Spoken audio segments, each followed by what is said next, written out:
ಮತ್ತಿದು ಸರಿ, ನಾನು ನೀವೇ ಮಾಧ್ಯಮದವ್ರು ಹೇಳಿ, ಮಾಧ್ಯಮದವ್ರು ನೀವು ಅದನ್ನ ಹೇಳಿ.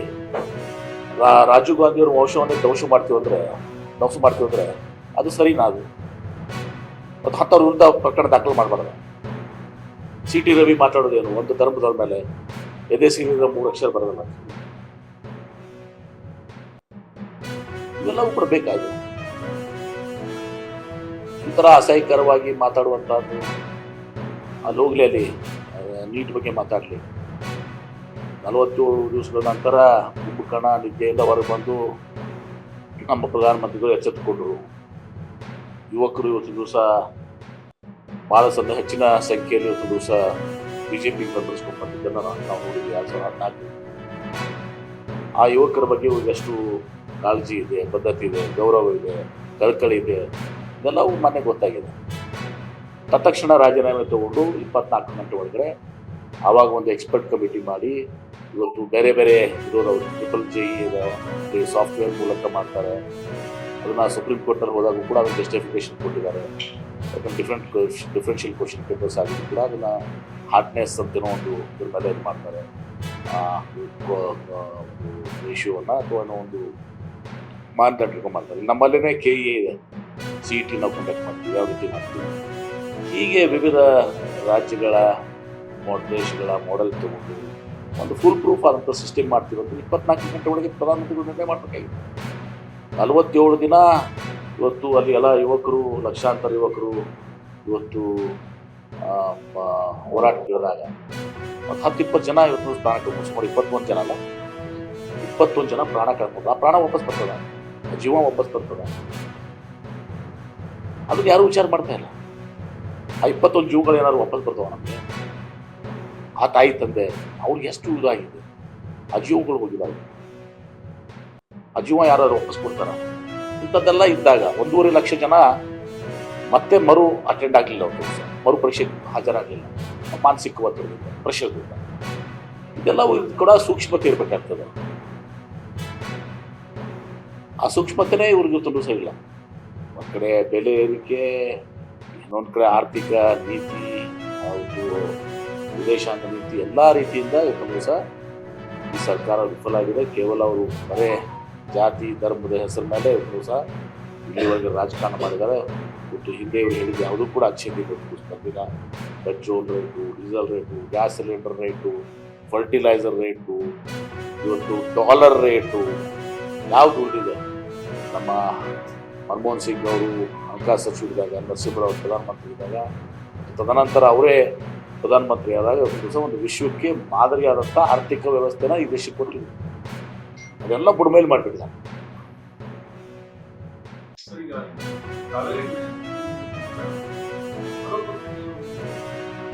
ಮುಖ್ಯಮಂತ್ರಿಗಳು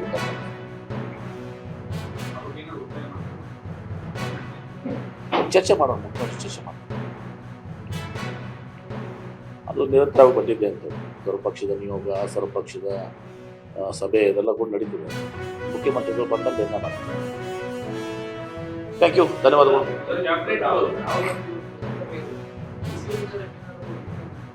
ನನಗೆ ಗೊತ್ತಿಲ್ಲ, ನಾನು ಕೂಡ ಆನ್ಸರ್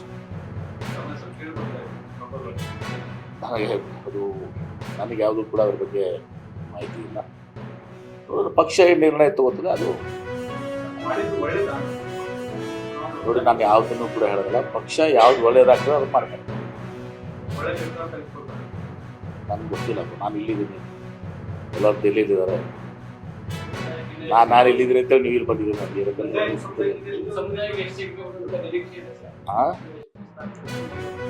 ಅದೆಲ್ಲ ಗೊತ್ತಿದೆ, ಹೈಕಮಾಂಡ್ ಗೊತ್ತಿದೆ. ನಮ್ಮ ಮುಖಂಡರೆಲ್ಲರೂ ಮುಖ್ಯಮಂತ್ರಿ ಇಟ್ಕೊಂಡು, ಮಾಜಿ ಮುಖ್ಯಮಂತ್ರಿ ಸಿದ್ದರಾಮಯ್ಯ ಅವರು, ಮಲ್ಲಿಕಾರ್ಜುನ ಖರ್ಗೆ ಅವರು ನಮ್ಮ ರಾಜ್ಯದವರೇ AICC ಅಧ್ಯಕ್ಷ ಆಗಿದ್ದು, ಎಲ್ಲರಿಗೂ ಗೊತ್ತಿದೆ. ಎಲ್ಲ ತುಕ್ಕ ಮಾಡ್ಕೊಂಡು ಒಂದು ಸೂಕ್ತ ನಿರ್ಧಾರ ತೆಗೆದುಕೊಂಡು.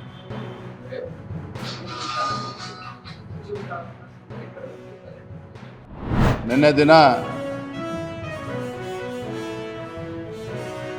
Kaveri water regulation committee CWRC ಕೊಟ್ಟಿರ್ತಕ್ಕಂಥ ತೀರ್ಮಾನ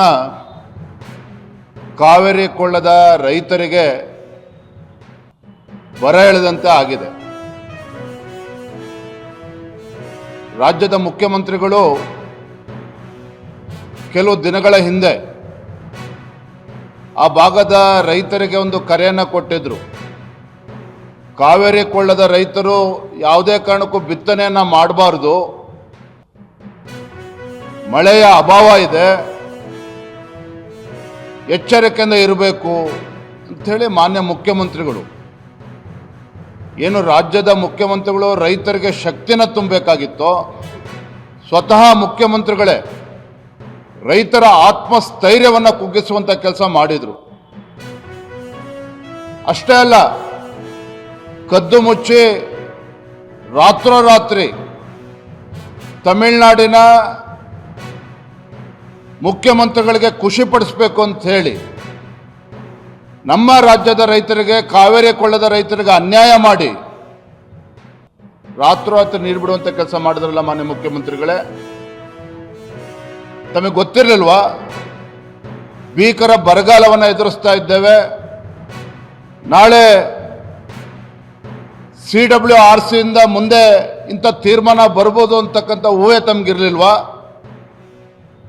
ಯಾಕಿಂತ ಕಪಟ ನಾಟಕವನ್ನು ಆಡ್ತಾ ಇದ್ದೀರಿ? ಇವತ್ತು ಕಾವೇರಿ KRS ಜಲಾಶಯದಲ್ಲಿ 17.39 TMC ಅಷ್ಟು ನೀರು ಸ್ಟೋರೇಜ್ ಇದೆ. ಅದರಲ್ಲಿ 5 TMC ಅಷ್ಟು ಡೆಡ್ ಸ್ಟೋರೇಜ್. ಇನ್ನು ಬಾಕಿ ಉಳಿದಿರ್ತಕ್ಕಂಥದ್ದು 13-14 TMC ಮಾತ್ರ. ಈಗ ನಿನ್ನೆ ಬಂದಿರತಕ್ಕಂಥ ತೀರ್ಪಿನ ಮುಖ್ಯ ಪ್ರಕಾರ ನೀವು ದಿನನಿತ್ಯ ಮತ್ತೆ ತಮಿಳುನಾಡಿಗೆ ನೀರನ್ನು ಹರಿಬಿಡೋದಕ್ಕೆ ಶುರು ಮಾಡಿದ್ರೆ ಕಾವೇರಿ ಕೊಳ್ಳದ ರೈತರ ಪರಿಸ್ಥಿತಿ ಏನಾಗ್ತದೆ? ಯಾಕೆ ಇವತ್ತು ಮುಖ್ಯಮಂತ್ರಿಗಳು ಆ ಭಾಗದ ರೈತರ ಜೀವನ ಜೊತೆ ಚೆಲ್ಲಾಟ ಆಡ್ತಾ ಇದ್ದೀರಾ? ಯಾಕೆಂತ ಕಪಟ ನಾಟಕವನ್ನು ಆಡ್ತಾ ಇದ್ದೀರಾ ನೀವು? ಮಾನ್ಯ ಮುಖ್ಯಮಂತ್ರಿಗಳಿಗೆ ನಾವು ಇವತ್ತು ಆಗ್ರಹ ಪಡಿಸ್ತಾ ಇದ್ದೇನೆ, ರೈತರ ಜೀವನ ಜೊತೆ ಚೆಲ್ಲಾಟ ಆಡೋದನ್ನ ಬಿಟ್ಟು CWRCಗೆ ಮರುಪರಿಶೀಲನಾ ಅರ್ಜಿಯನ್ನು ತತ್ಕ್ಷಣ ಹಾಕಬೇಕು, ಸರಿಯಾದ ರೀತಿಯಲ್ಲಿ ಅಲ್ಲಿ ವಾದ ಮಂಡನೆ ಮಾಡಬೇಕು.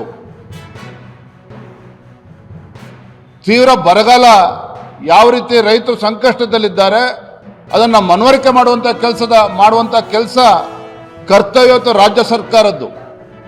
ಇಷ್ಟು ಬಾರಿ ಡೆಲ್ಲಿಗೆ ಹೋಗ್ಬರ್ತೀರಿ ಕ್ಯಾಬಿನೆಟ್ ಎಕ್ಸ್ಪೆನ್ಷನ್ ಅಂತೇಳಿ, ಯಾಕೆ ವಕೀಲರನ್ನ ಕೂರಿಸಿ ಚರ್ಚೆ ಮಾಡೋದಕ್ಕೆ ಸಾಧ್ಯ ಆಗಲಿಲ್ಲ ನಿಮಗೆ ಮಾನ್ಯ ಮುಖ್ಯಮಂತ್ರಿಗಳಿಗೆ?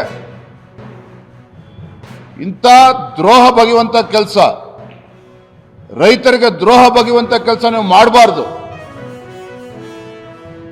ಭಾರತೀಯ ಜನತಾ ಪಾರ್ಟಿ ನಾಡಿದ್ದು 31ನೇ ತಾರೀಕು ಮಂಡ್ಯದಲ್ಲಿ ಈ ಕಾಂಗ್ರೆಸ್ ಸರ್ಕಾರ ರೈತರ ಹಿತರಕ್ಷಣೆಯನ್ನು ಕಾಪಾಡಬೇಕು ಅಂತ ಹೇಳಿ ಮಂಡ್ಯದಲ್ಲಿ 31ನೇ ತಾರೀಕು ಒಂದು ಬೃಹತ್ ಹೋರಾಟಕ್ಕೆ ನಾವು ಕರೆಯನ್ನು ಕೊಡ್ತಾ ಇದ್ದೇವೆ.